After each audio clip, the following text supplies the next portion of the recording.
Tae watched Hisu from a distance, his expression unreadable. As Taeha's elder brother, he had come expecting to see a mess, but the woman before him wasn't what he had imagined. He asked the bodyguard if she had any children. None, came the reply. The divorce was finalized too, the man added. Tae nodded slowly, studying her as if she were a puzzle he was trying to solve. He muttered that her clothes were shabby, her hair tied carelessly, the overall look tacky. Still, as his eyes lingered, his judgment softened. He thought she would have been worse, someone pitiable, but she wasn't. Unaware of his cold assessment, Hisu quietly typed a message to Taeha on her phone. "You must be busy," she wrote. Her fingers hesitated before she added another line. "Thanks for the teddy bear. I didn't have any nightmares because of it."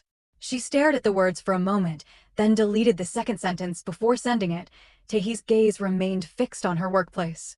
He asked if this was where she worked, noting she seemed to hold more than one job. The bodyguard nodded. After a moment's thought, Tae told him to bring her full schedule. His lips curved slightly, a smile that didn't reach his eyes.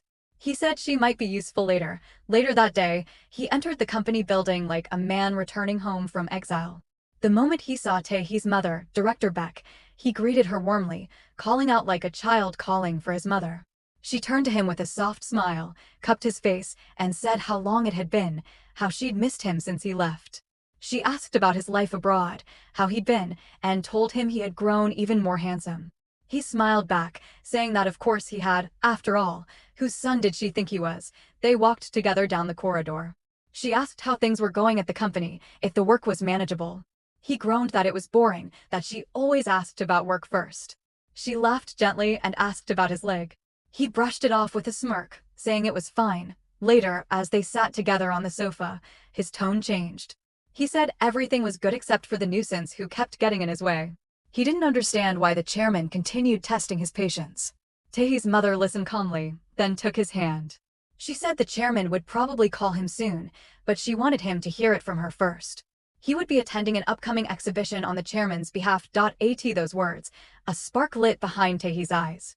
The chairman, his own father, who once refused to even acknowledge his existence, was now sending him to represent him publicly. For so long, he had begged for approval, only to be ignored. Now, at last, he was being recognized. The satisfaction that followed was sharp and strange, almost dirty. He thought it should have been like this from the start. Taehe's mother told him to be careful, to watch his behavior. There would be eyes on him now. He smirked and said even if he spoke crudely, he'd still look good doing it. She scolded him lightly, and he only smiled wider. But beneath that grin, a darker thought formed. He wondered how to torment a woman, a refined one, who was secretly seeing a divorced man. He wanted to see her lose her composure, to provoke her until she cracked. His muttering grew low and sharp, like he was whispering curses to himself. Outside, rain began to fall heavily. Hisu left the barbecue restaurant with her coworker, umbrellas up as the neon signs reflected in puddles along the street. Her coworker said the area felt more unsafe lately, with strange men in suits loitering in the alleys. She asked if Hisu was sure she could go home alone, then teased her about the younger man who usually came to pick her up. Hisu blinked in surprise, caught off guard, but didn't answer. That night, rain still pattered against the window of her small apartment. Sitting on her mattress, Hisu hugged the teddy bear Taeha had given her. She tugged at its cheeks lightly as though it were him. She murmured to herself that she knew she was the one at fault first, but still, did he have to ignore her the whole day? He used to message her constantly, even when she didn't reply.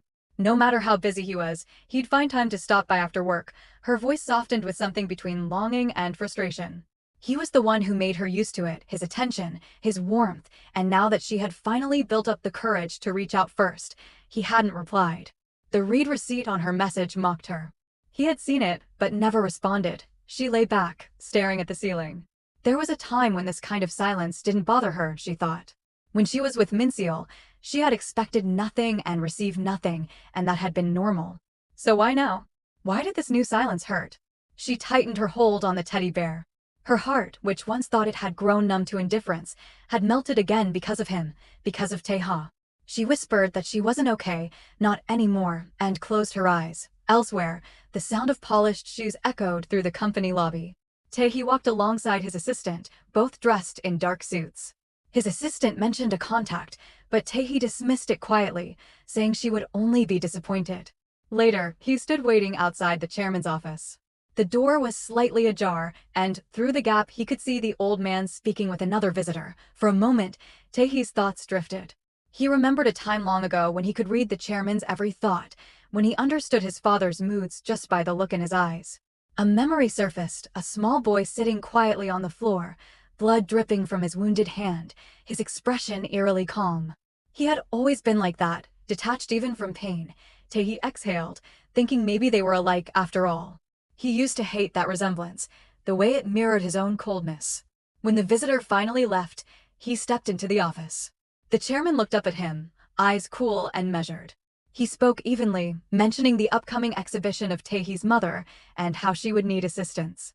It would be better, he said, if her son were by her side. Then he added simply, he would go with her. Taehee stood there for a moment silent. He didn't answer, just looked at the man who had called himself his father for so long, but had never truly acted like one. Afterward, he walked down the quiet hallway, his thoughts not on the exhibition but on Hee-soo. He remembered her teasing words from before, when he gave her the teddy bear and told her to sleep holding it. She had laughed, saying what kind of man hugged a doll to sleep. He had laughed then too, but now that memory felt far away. He could only see the image of that teddy lying abandoned on a cold staircase. A tightness formed in his chest. He loosened his tie, trying to breathe.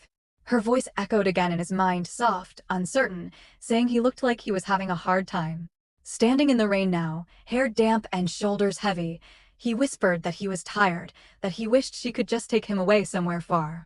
Another memory came, her sharp voice in that dim karaoke room, accusing him, teasing him. Now, standing before her apartment door, he murmured quietly, asking how she could so calmly question whether he had been with another woman.